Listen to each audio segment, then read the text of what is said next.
There is absolutely no question that the civil rights movement was one of the most influential movements in America. So, years later, decades later, what has changed? What has improved?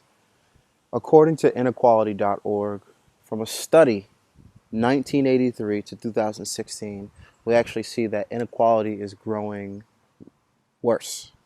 What does that mean? We look at the wealth of white families and we look at the wealth of minorities, specifically Hispanics and blacks, and that gap is actually growing wider. What is wealth measured by? It's not income, it's not the fact that you have a job, it's actually the ownership of assets.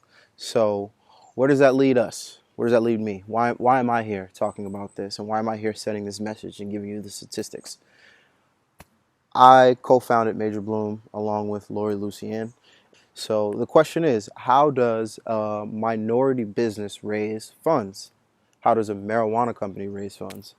How does a marijuana company, minority owned, raise funds? That's what we're solving for. That's what we're doing, and that's what we're after. That's what this message is about. Inequality, it exists in the world and it is still prevalent. So, what does that mean for us, knowing these statistics? What has our experience been? So, Major Bloom, I've said it before, we are a dynamic business in a unique space, and we're certainly happy to be here.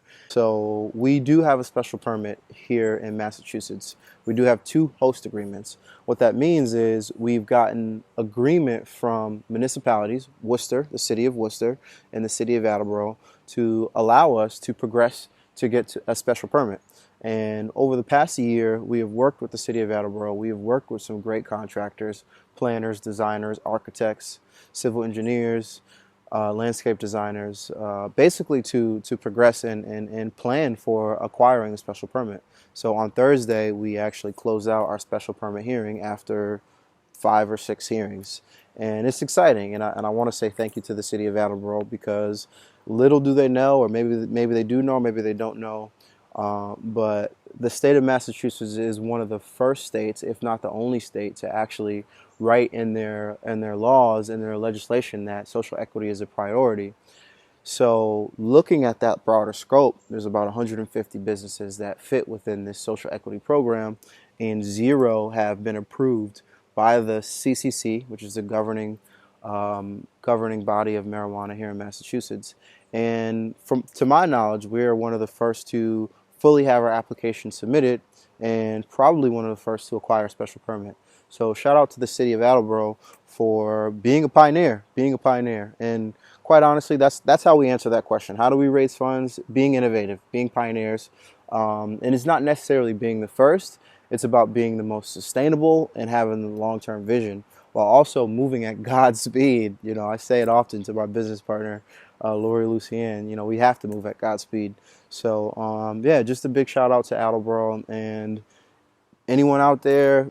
Look, we gotten this far bootstrapping. We have a couple investors lined up, and quite honestly, we're in a position where it's time to get to those terms. So, we're in a position where obviously we want to be in a position of equality, and at the same time, we want to be fair to any partners that come on board. So at this point, like I said, bootstrapping, and we're ready to take the next step. And video isn't about me giving I don't want to say inspiration or motivation. It's really just putting information out there while also giving the needs of our business. I said it in the last video that a lot of people get on social media and they want to act like experts. We're not in a position to act like experts. There's a current need for the business, and we just know the statistics. Historically, minorities and women have been kind of left in the dark when it comes to certain terms, whether it's financial, whether it's institutional. And the fact is that we're progressing from that. So we know that, and who's ready to do business? So social responsibility, corporate responsibility. Let's do this right. All right, peace.